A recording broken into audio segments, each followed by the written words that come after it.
Matthew 5. I read from the Institute for Scripture Research, the ISR, because it takes a direct translation from Hebrew to English, Greek to English, and Aramaic to English. Yah is the Elohim of the heavens and the earth, the first and the last and the only, and he's an extremely jealous El. He's so jealous that he doesn't even want the names of idols or mighty ones to come to our lips. Yah is short for YahWeh, Yahweh, Yod-He, Vav-He. There's no difference. It's like saying Dan, Daniel, Daniel with an E.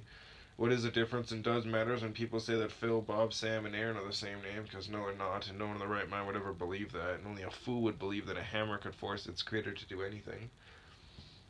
There was no letter J in the Hebrew, Greek, or Aramaic text because the letter J is only about 600 years old, while the son of Elohim, Yehoshua, died on a stake for the sins of all of humanity over 2,000 years ago. In a direct translation from Hebrew to English, Yehoshua is Joshua, and I strongly believe that the son of Elohim's name, Yehoshua, means Yahweh is salvation. 5. But when he saw the crowds, he went up on a mountain, and when he was seated, his taught ones came to him, and having opened his mouth, he was teaching them, saying, Blessed are the poor in spirit, because theirs is the reign of the heavens. Blessed are those who mourn, because they shall be comforted. Blessed are the meek, because they shall inherit the earth.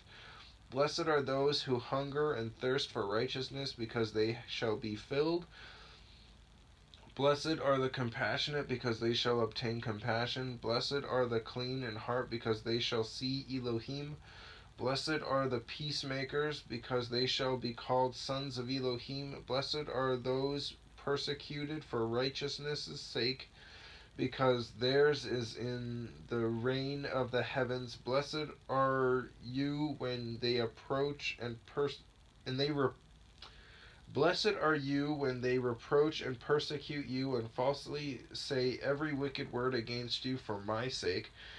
Rejoice and be glad, because your reward in the heavens is great, for in this way they persecuted the prophets who were before you. Yeah, they did. You are the salt of the earth, but if the salt becomes tasteless, how shall it be seasoned? Usually just takes anyways, I'm just going to keep reading because they're talking about it. For it is no longer of any use but to be thrown out and to be trodden down by men.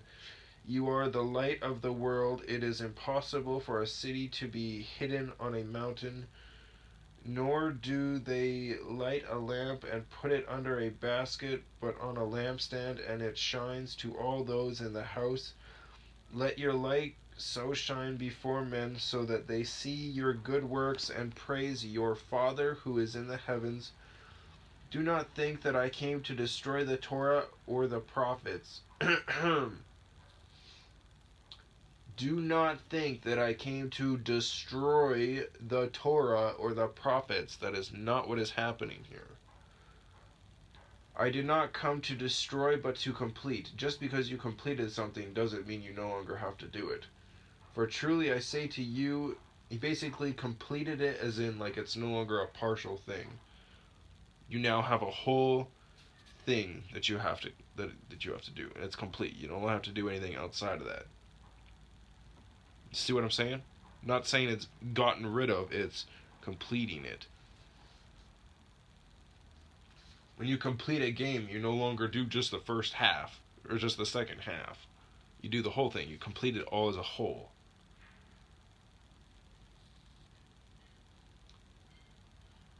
For truly I say to you, till the heaven and the earth pass away, 1 yod or 1 tittle shall by no means pass from the Torah till all be done. That right there, which says that anyone who's like, oh, I don't read the Old Testament anymore, it's null and void, you're a fool. Because this just says otherwise. Whoever then breaks one of the least of these commands and teaches men so shall be called least in the reign of the heavens, but whoever does and teaches them, he shall be called great in the reign of the heavens. For I say to you that unless your righteousness exceeds that of the scribes and Pharisees, you shall by no means enter into the reign of the heavens. You heard that it was said to those of old, You shall not murder, and whoever murders shall be liable to judgment. But I say to you that whoever is wroth with his brother without a cause shall be liable to judgment. And whoever says to his brother, Raka, Raka, shall be liable to the Sanhedrin, Sanhedrin. But whoever says, You fool, shall be liable to fire of Gehinnom, Ge with a half a check mark, H with a dot, Innom. I need to look that up, that word. But it doesn't say, oh, you murder. It's just like, you don't. If you murder, you're no longer like liable of judgment. That's not at all what that's saying. That's saying that if you even think it in your brain, you've done it out loud. And if you're so angry at someone for no reason, then it's the same thing. If then you bring your gift to the slaughter place, and there remember that your brother holds whatever against you, leave your gift there before the slaughter place and go. First make peace with your brother, and then come and offer your gift. Be well-minded with your opponent promptly while you are on the way with him, lest your opponent deliver you to the judge, and the judge to the officer, and you be thrown into prison. Truly I say to you, you shall by no means get out of there until you. Truly I say to you, you shall by no means get out of there till you have paid the last quadrans. You heard that it was said to those of you, You shall not commit adultery. But I say to you that everyone looking at a woman to lust for her has already committed adultery with her in his heart. Again, it doesn't say that, oh, you only have to actually commit the act. If you think the act, you've done it. Because if you think it, it's in your heart, and therefore you've done it. Because you're supposed to keep your heart pure. Which is funny because your heart doesn't actually do anything. It's the brain that does everything. But you feel it in your heart, which is strange too, because again, it's all in your brain. But anyways. And if your right eye causes you to stumble, pluck it out and throw it away from you, for it is better for you that one of your members perish than for your entire body to be thrown into Gehinnom. And if your right hand causes you to stumble, cut it off and throw it away from you, for it is better for you that one of your members perish than for your entire body to be thrown into Gehinnom. And it has been said, Whoever puts away his wife, let him give her a certificate of divorce. But I say to you that whoever puts away his wife, except for the matter of whoring, makes her commit adultery. And whoever marries a woman who has been put away commits adultery. Amen. Again, you heard that it was said to those of old, You shall not swear falsely, but shall perform your oaths to YahWeh. But I say to you, do not swear vainly at all, neither by the heaven, because it is Elohim's throne, nor by the earth, for it is his footstool. This actually already says this in the Old Testament, in case anyone's getting upset.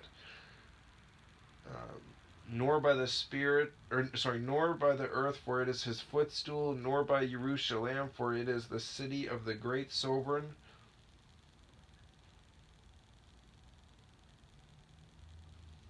Yeah, it even says it in the Old Testament. Like, there's Isaiah 66:1. The earth is his footstool. I can't remember. Oh, that's Psalms, I think.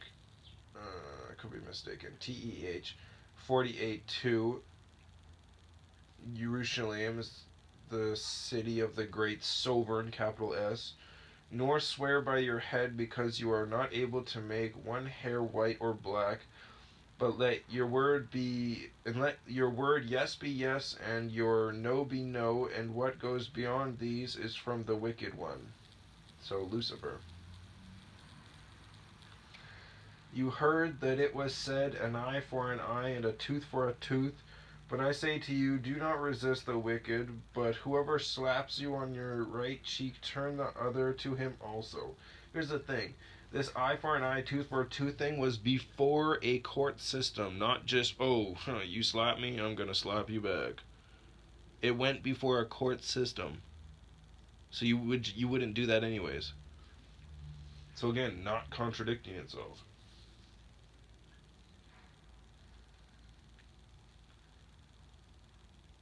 But I say to you, do not resist the wicked, but whoever slaps you on your right cheek, turn the other to him also. And he who wishes to sue you and take away your inner garment, let him have your outer garment as well. And whoever compels you to go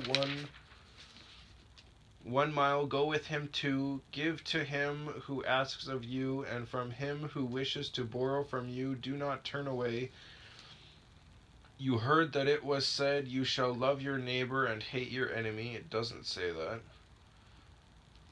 Like, hate your enemy. No, it says to love everybody. That's what the Old Testament says, is to love everybody, no matter what. It's just that a lot of people were like, well, I'm going to love my neighbor and I'm going to hate my enemy, because that's the way that they ran things. That's what it's talking about. But I say to you, love your enemies, bless those cursing you, do good to those hating you, and pray for those insulting you and persecuting you, so that you become sons of your Father in the heavens, because he makes his sun rise on the wicked and on the good. Sun is S-U-N, by the way. And sends rain on the neighbor, or sends rain on the righteous and on the unrighteous. For if you love those loving you, what reward have you? Are the tax collectors not doing the same too? And if you greet your brothers only, what do you do more than others? Are the tax collectors not doing so too? Therefore be perfect as your Father in the heavens is perfect. Also says that in the Old Testament. Amen.